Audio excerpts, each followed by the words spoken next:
So Hairless here. I don't know why I did that in French. We are listening to an Italian one today. This is a patron request, so thank you for this one. We are back with Lara Fabian, and this is from the Verdi opera La Traviata, and she will be performing Addio del Passato. It's from her 2003 concert En toute intimité, meaning incomplete privacy. We have actually seen another song from this performance by her. I really liked that one. It was Calling You. The card to my video on that one will be up here. As I mentioned, this is in Italian, just like the opera. The requester of this kindly sent me the lyrics and translation, which we have here. We can see that Lara gives an opening in French as an introduction, and then here are the lyrics of the aria itself, so have a pause, have a read through. Interestingly, it's been noted that there's a D5 being sung. That's not crazy high. The opera itself is quite high. The aria, rather, it goes up to a top A many times. That's the highest note a chorister is expected to sing. So it will be interesting to see which key Lara decides to sing this in. If it will be lower, probably how much lower. So without further ado, let's get straight into it.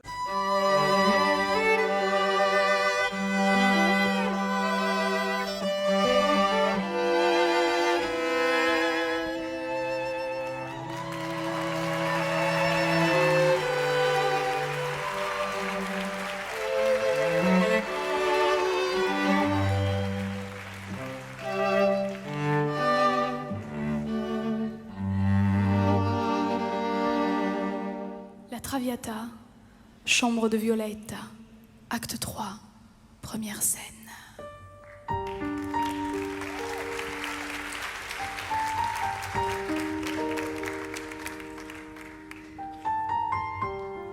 Tout comme Violetta, j'arrive à la seconde et dernière partie de ce spectacle.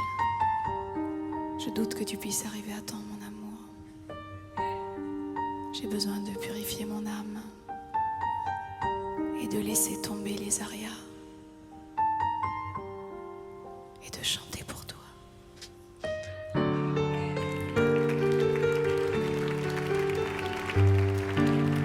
Okay, well, there was the intro. Let's just have a quick recap over what she said, which we can see here. I won't read through it. A nice introduction, not technically part of the song, but really setting the scene. We've got the fake candles, but everything is red. Red associated with love, with blood, with death, with sadness, with many, many things. The aesthetic very red, and something so soothing about her speaking, particularly when coupled with French. It's an Italian song, French concert, French introduction. I always say in my Lara videos, because of how fluent she is in so many languages, how the language a song is in, or I guess speech is in, really does enhance or potentially diminish the effect. Here, it definitely enhances it. I just found her speech very relaxing, even though I did not understand it word for word. De purifier mon âme So airy.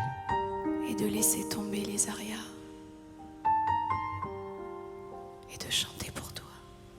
And a complete whisper at the end. Opening as well with the string quartet in Calling You, the song that I have seen from this concert. We did get piano and string quartet as accompaniment. It seems to be the same.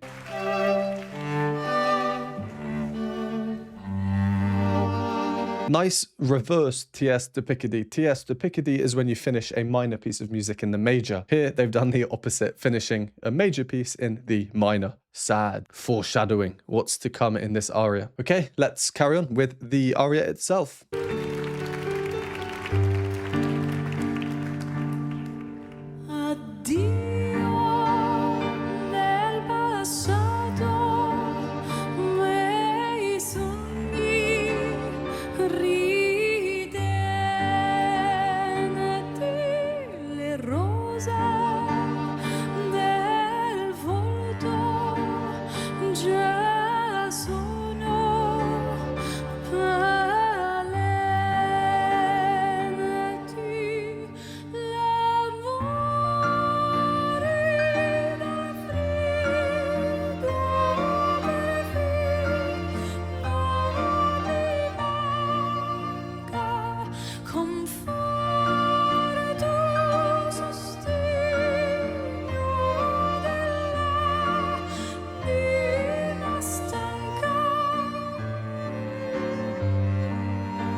Okay, that's the temporary major shift we can hear in the music. Quite the opposite to the reversed Tiesta Picardy, as I called it, we got in the introduction with the shift to the minor, the sadness. Here, it's almost like there's hope. The lyrics at this point, I believe, are about desire to smile. Yeah, here we are, these ones here. Well, that's been about 2 minutes, actually. Let's do a pause here. If you don't want to hear my thoughts or analysis, go to the timestamp. The first thing I have to say about this is I'm seeing a new side to Lara for me. Every single experience I have with Lara Fabian is there publicly on my channel. This is my 12th reaction to Lara. If you're interested in seeing the previous 11, you can find them all in my Lara playlist card up here. And in general, I mean, we know she has a great range, but her power really comes through her chest voice or the blended voice. And this performance, there's a lot of her head voice in there. It's an operatic aria. It's older. It's in this style. It's an interesting choice. The way she sings is not operatic. The music, though, mostly stylistically is very much in that style. And I find it quite interesting as well, because we very much get a waltzy feel. One, bum, bum, a 1, 2, 3.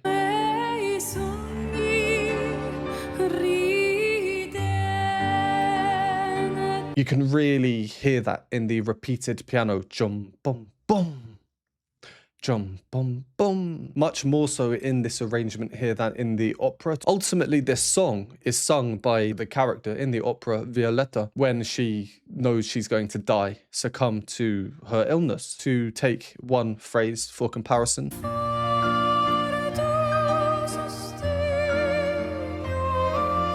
The left hand of the piano, dum, cha, cha, dum, cha, cha, and then the high notes, the really, really high chords right at the top of the piano coming through. That same phrase in the original.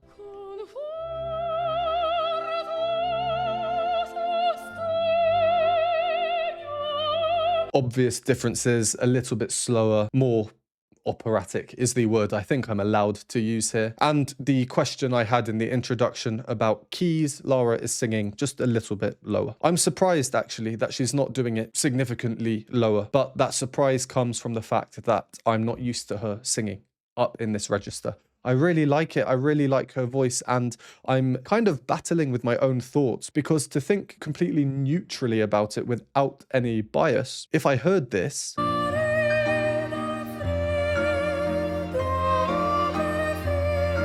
I would almost say it sounds like someone is straining a little bit singing up there. I know this is not the case. It's just a new style that I've not really seen from her. It's not overly powerful, which makes complete sense considering the nature of the song, the context of the song. Someone who knows they're going to die, you know, that's no fun, is it? And perhaps her choice of sitting down here as well is because of this. Her or her character is not exactly the most energetic at this point.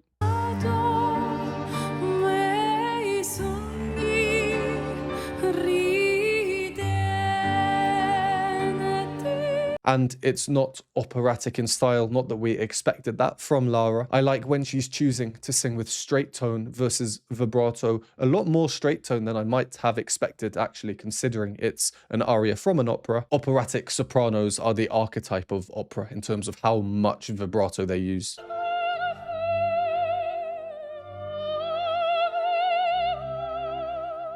So it's really interesting hearing this sung in this style. It doesn't take away anything from the performance, from the emotion, though, in my opinion. To be truthful, I actually prefer Lara's style. That probably is just personal bias. Don't come at me at the comments. Of course, I think Anna Netrebko is amazing, phenomenal singer. It's just personal preference. And who knows, maybe I think they're both as good as can be. One is just a milli fraction above the other one. So back to Lara's style. I'm so used to this contrast between the airy, emotional voice and then the powerful voice, also emotional. And we do get that here.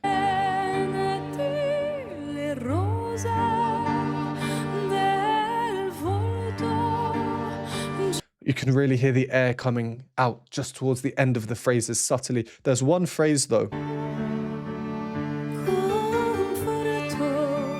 So much air. And just before we carry on, this phrase, this is the second time we hear it. The first time it really stood out to me for that reason. The second time it sounded exactly the same. With Lara, I might expect to have more differences when phrases are repeated, when verses are repeated. This is a fairly repetitive bit of music. Let's find the previous time she sings that word. I just confused myself. That was actually the first time. Now will be the second time. But that kind of proves my point, I guess.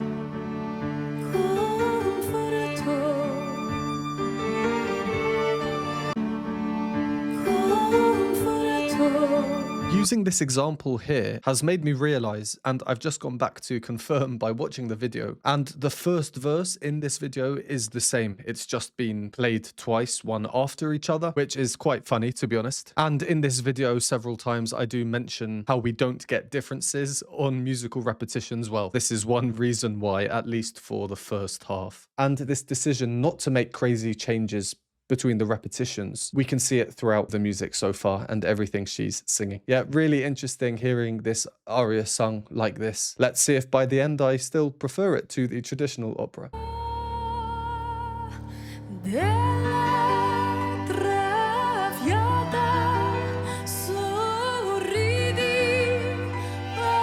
Nice harmony there, isn't it?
Yeah, I just want to do another pause. Copyright is very tough these days and I don't want to risk anything. There's about 1.5 minutes or so left. I mean, we've seen Lara go high and much more of it now.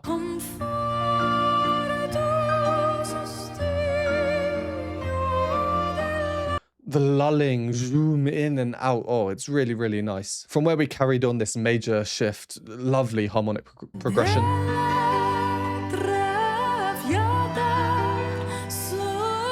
With the drone bass note refusing to move. And then that line in the middle.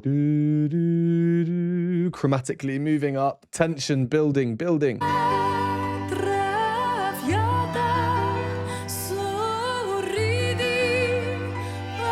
The melody also not moving. A different note to the bass note that's not moving.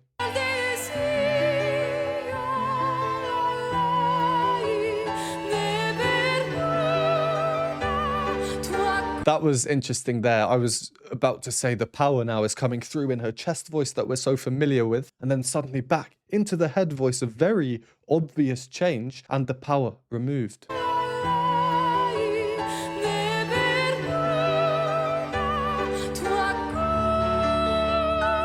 A bit more powerful the second time around. And then before the jump up to that G up there, which, by the way, is just below the original, which is here. So she's 2 half steps down. And just before that jump up, a really, again, powerful chested voice note.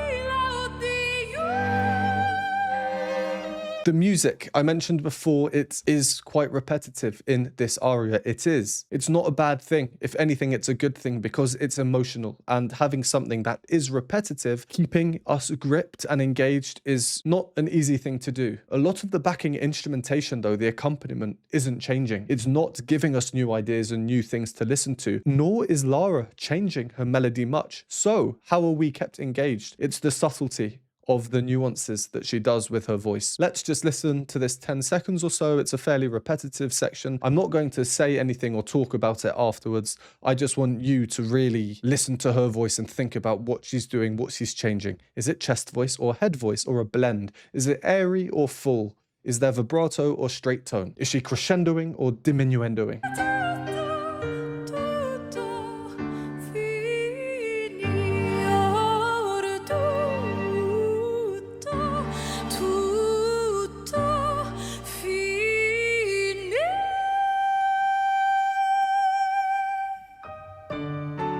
And the control to quietly come off when singing right up there, that will be one of the highest I've heard her sing. And notice now she is stood up as well. So even if some parts of the singing aren't as powerful as previously, aesthetically, visually, she is in a more powerful stance, stood up. And speaking of visuals, even little decisions like this. Zoom. The spotlight's on her, but the light in her face went off. Temporarily, she's not singing, allows us to focus on the backing parts. All right, let's carry on until the end.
There we go. That was, really, really interesting one for me. It's a more, I don't want to say delicate side to Lara that I've not seen yet with her singing, but I will use that word and I hope you know what I mean by that. Overall as well, it kind of gives it a bit more of a raw sound. There was this one moment.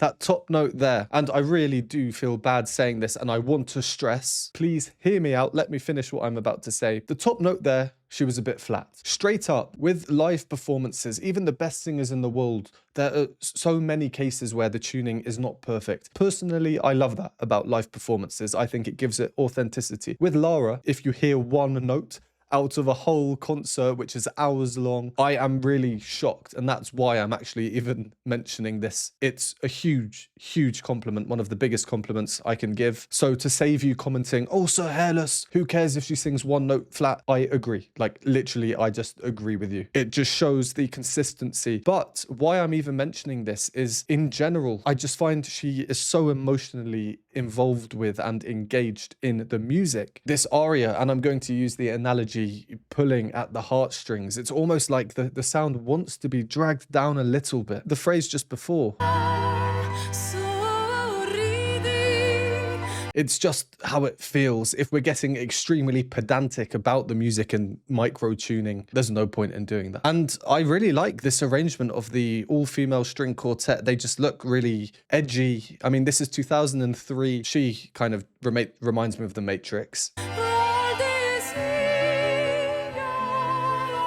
But they are really tight, a really tight quartet. And the pianist, I will assume that's Pierre Clémard, whom we've seen playing in this concert and in some other videos. Yeah, all round really interesting for me. I love when something so traditional like an opera is covered, and I'm not saying it's a different style, but it's not operatic. It's a different style of singing for sure. The arrangement is different, just piano and string quartet, but still fairly traditional in that regard, having a string quartet. Very interesting, and considering this is in the same concert as the other one I've seen, Calling You, completely different type of song, and the harmony in that one, different ballpark. I mean, literally centuries apart. Let me know in the comments down below how you would rate this compared to all the other Lara songs you know. You probably know many more than me, but as time goes on, hopefully I will discover more of Lara Fabian. As always, thank you very much for watching. Would appreciate a like and subscribe. If you'd like to support me, you can donate me a hot chocolate at the Buy Me a Coffee linked below. Or if you'd like to join the community, get access to exclusive content, vote on polls, you can join the Patreon linked on the screen, and I will see you next time.